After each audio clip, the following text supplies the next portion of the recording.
అట్లా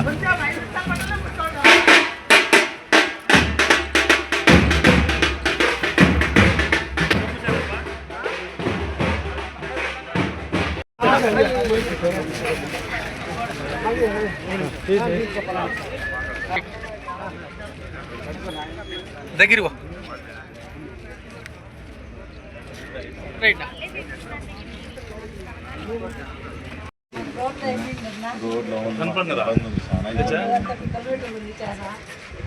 కాలువలోటే అయినాయి నీట్గా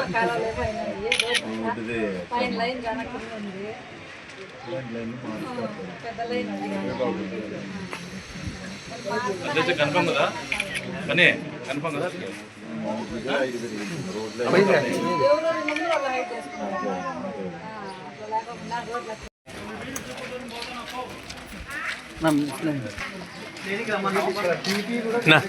ఇట్లా నమస్కారం. ఈరోజు గత ప్రభుత్వంలో ఎప్పటి నుంచినో తయారైపోయిన కాలనీ అంటే దరిదాపు ఒక 20-30 ఏళ్ళగా ఇక్కడ కాలనీ తయారవడము, అప్పట్లో ఉన్న రోడ్లు కావచ్చు లేకుంటే కరెంట్ ఫెసిలిటీ కావచ్చు అన్నీ పాతపడిపోవడము, కొత్తగా మొత్తం ఇప్పుడు పూర్తి స్థాయిలో ఇల్లులు కట్టుకొని అందరూ తయారైన తర్వాత కరెంట్ లైన్లు కిందకు ఉండడం వలన చాలా చోట్ల ఇబ్బంది పడే పరిస్థితి టౌన్లో ఈరోజు వాస్తవం చూసుకుంటే ఎటువంటి మేజర్ టౌన్స్లో చూసుకున్న సమస్య అనేది మేజర్గా వస్తూ ఉంటుంది.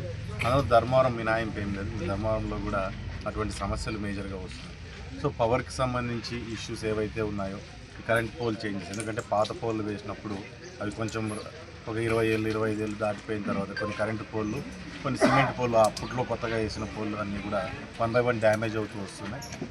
దానివలన కొన్ని దగ్గర డ్యామేజ్ అవ్వడం వల్ల కరెంటు దిగడము, ఈ రకమైన సమస్యలు, లేకుంటే ఇంటికి పని ఆనుకొని ఉండడం, ఇటువంటి సమస్యలు ఉండేవి.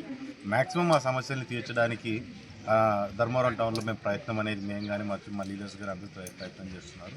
అందులో భాగంగా ఈరోజు ఇక్కడ కూడా ఒక లైన్ని మనము చేంజ్ చేసుకోవడం, దగ్గర 11 మీటర్లు 11 మీటర్ పోల్లు హైట్ చేసుకున్న తర్వాత ఇప్పుడు ఇక్కడ చిన్న చిన్న ఇష్యూస్ అంటే చిన్న పిల్లలకు కరెంట్ షాక్ తగలడం, కింద పైగా ముందు ఒక మసీదు కడుతుంటే అక్కడ చిన్న యాక్సిడెంట్ జరగడం, ఇటువంటి చిన్న చిన్న ఇష్యూస్ అనేటివి ఎదురవుతాయి. ఇంటి పైన ఉన్నప్పుడు ఎవరైనా సరే వెళ్ళాలన్నా ఇంట్లో వాళ్ళు పైకి ఏదన్నా చిన్న ఏర్పాట్లు ఏమన్నా చేసుకోవాలి, పట్టాలు ఇబ్బంది పడిపోయే పరిస్థితి అలవాటు ఉంది. కాబట్టి అధికారులు గతంలో తీసుకెళ్ళారు, ఇప్పుడు కూడా దాని ద్వారా ఈరోజు కూడా 1 by 1 సాల్వ్ చేసుకోవడానికి ఇటువంటి సమస్యలు ఇంకా ఎక్కడ ఉన్నా కానీ అవన్నిటినీ కూడా 1 by 1 క్లియర్ చేసుకుంటూ రావడం.